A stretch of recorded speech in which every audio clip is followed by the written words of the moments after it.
ఇప్పుడు మార్వాడి ఇష్యూ ప్రధానంగా తెలంగాణ నడుస్తుందన్న మీరు చూసిండొచ్చు. ఆల్రెడీ ఒక దళితుల మీద అటాక్ వేడిస్తే వీళ్ళందరూ కలిసి పెద్ద ఎత్తున గో బ్యాక్ మార్వాడి అనే ఒక మూవ్మెంట్ లాగా స్టార్ట్ అయింది. మీ ఆధిపత్యం మా తెలంగాణ పైన వద్దు అని చెప్పేసి ఒక పెద్ద ఎత్తున నడుస్తుంది. మీరు చూసిండొచ్చు. దీనిపైన మీరు ఏమంటారు? ఎలగొట్టాలి. మనోనిది అన్నప్పుడు మనం ఎట్లా వదిలిపెడతాం? మనోనిది అన్నప్పుడు మనం ఎట్లా వదిలేస్తాం? తోటి తెలుగుని అన్నదమ్ముడు పాలోని లెక్కున్నోనే తరిమి కొట్టినాం పక్క రాష్ట్రం అని. మన రాష్ట్రం అయినా విడిపోయి పక్క రాష్ట్రాన్ని చేసినాం.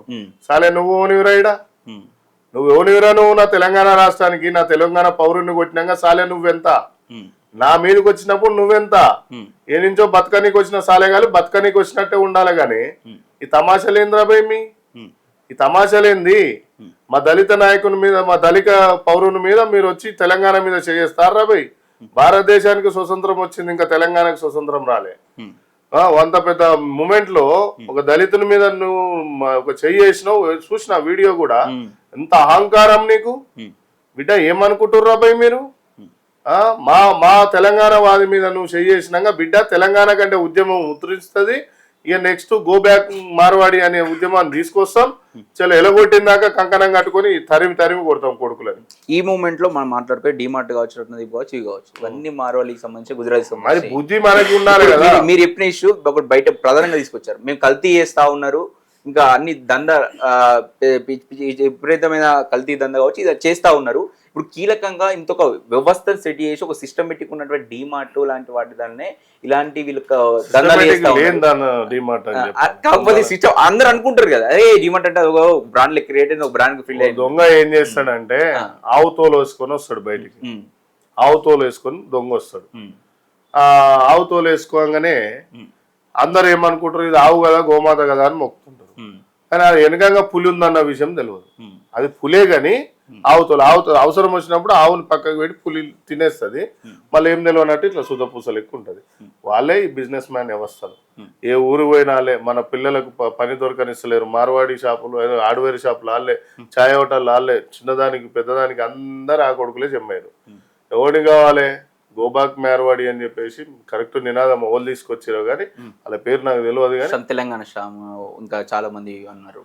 పృథ్వీవర్ణ వీళ్ళంతా ఉన్నట్టు, పెడమర్తి రవి చాలా మంచిగా చేస్తారు. సాలగాలని పిండి ఉరికించి కొట్టాలి. ఆనాడు తెలంగాణ ఉద్యమం వీళ్ళంతా నికాసుగా ఒరిజినల్ గా కొట్లాడిన వ్యక్తి. ఆ రోజులల్లా దేనికి లొంగనోడు పృథ్వీరాజ్ యాదవ్. పృథ్వీరాజ్ యాదవ్ తర్వాత పెడమర్తి కూడా పాపం నిజాయితీ పరుడే, చాలా నిజాయితీ పరుడే. వీళ్ళంతా మళ్ళీ ఒకసారి బయటకు వస్తే ఓపెన్ గా కొట్టిపడే 20 తారీఖు ఒక సంఘం కూడా పెట్టబోతున్నారు అన్న. దాంట్లో నేను కూడా జాయిన్ అవుతా. ఇక నాకు కూడా నెంబర్ ఇయ్యి, నేను కూడా పోయి జాయిన్ అవుతా. దాంట్లో భాగస్వామ్యం అంతా అప్పుడు కొట్లాడినట్టు వాళ్ళతో పాటు కొట్లాడతా. ఉరికిచ్చుడే వీళ్ళని.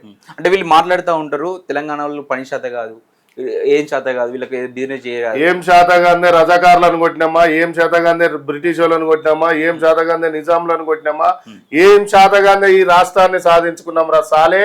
నువ్వు శాతగాక నీ రాష్ట్రంలో బతకలేకొచ్చి ఈడొచ్చి బతుకుతున్నావు. ఓకే, ఇంకొకసారి హుషారీలు చేస్తే, ఇంకొకసారి ఇట్లాంటి మాటలు వస్తే ఒళ్ళు వలుగుతుంది, జాగ్రత్త. అంటే ఇప్పుడు వాళ్ళ బిజినెస్ అంటే కల్తీ దందా చేస్తే కోట్లకి ఎదిగిపోతుంది. నేను ఒక విషయం చెప్తా మిత్రమా. మనం చిన్నగా ఉన్నప్పుడు ఉట్టి మీద పెరుగు పెట్టేటోళ్ళు, సాయంత్రం అయితే పుల్లగా అయ్యేది. ఇలా పెరుగు ప్యాకెట్ 10 రూపాయలు కొనుక్కొచ్చుకుంటున్నాం, అవునా? మరి అది 4 రోజులైన పుల్లకి ఎందుకు అయితే లేదు? అది కెమికల్ తోనో దేనితోనో ఆపుతున్నారు కదా. మరి అది మనకి ఎందుకు అర్థమైతే లేదు? మొన్న వనశల్పురంలో కూడా 10 మంది ఫుడ్ పాయిజన్ అయ్యి ఆయన చనిపోయింది కదా. అన్ని తెలుసు మనకు, కానీ మన ప్రజలేం మారారు. ఏం చేస్తావు దానికి? ఏం చేస్తావు? ఇప్పుడు ఇక్కడ ఉన్న కల్తీ, ఇప్పుడు డిమార్ట్లో జరిగినటువంటి కొలతలు వచ్చినటువంటి పైసలన్నీ కొన్ని వేలు, ఇప్పుడు మీరు చెప్పినట్టే కొన్ని కోట్ల రూపాయలు అవన్నీ ఏడిపోతున్నాయి అన్న. మళ్ళీ గుజరాత్ అటు సైడే పోతాయి, వాళ్ళే కంపెనీలు. కాబట్టి మీరు ఏమంటారు అంటే ఇట్లా మనము ఒక మాట చెప్తాను, నీకు నాకు బుద్ధి లేదనుకోవాలి ఇక రేపటి నుంచి. ఎందుకంటే జర్నలిస్ట్ గా నువ్వు కొట్లాడుతున్నావు, ప్రజాప్రతినిధిగా నేను కొట్లాడుతున్నావు, ప్రజల బావు కోసం కొట్లాడుతున్నాం. కానీ ప్రజలు పట్టించుకునే టైం లేదు. వాళ్ళు విషం తింటురని తెలుసు, విషంనే తింటామని తెలుసు, విషం తిని చనిపోతారని తెలుసు, వాళ్ళు ఎప్పటికీ కారని తెలుసు. అయినా కూడా వాళ్ళు దానికి అలవాటు పడ్డారు. ప్రశ్నించరా దోపిడీ జరుగుతా ఉంటే? అరే నేను ఆడ కొట్లాడుతుంటే 100 మంది డిమార్ట్ షటర్ బంద్ చేసిన దాకా వస్తూనే ఊరు కొనుక్కొని 100 అడుగు పోతూనే ఉంది. తప్పు జరుగుతుందని చెప్పిన తప్పు జరుగుతుందమ్మా, మీకు మిమ్మల్ని ముంచుతురమ్మా అని చెప్పిన నేను డైరెక్ట్ గా. అయినా కూడా అట్లనే కొనుక్కొని పోతున్నారు. ఏం చేద్దాం చెప్పిగా. ఈ డీమార్ట్ల విషయంలో ఏం చెప్తారన్న జనాలకు?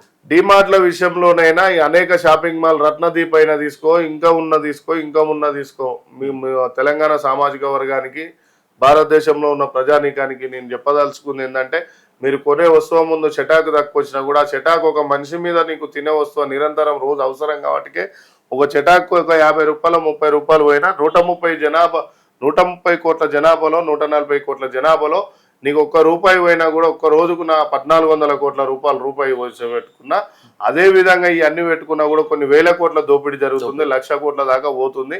ఈ దోపిడీని మీరు ఆపుకోలేకుంటే, ఈ దోపిడీని మీరు కూడా కలిసి కొట్లాడకుంటే ప్రజానీకం, మీ పిల్లల భవిష్యత్తు మీ చేతిలో లేదు, వాళ్ళ చేతిలో బిజినెస్ మ్యాన్ల ఆధిపత్యం మీదకి పోతుంది.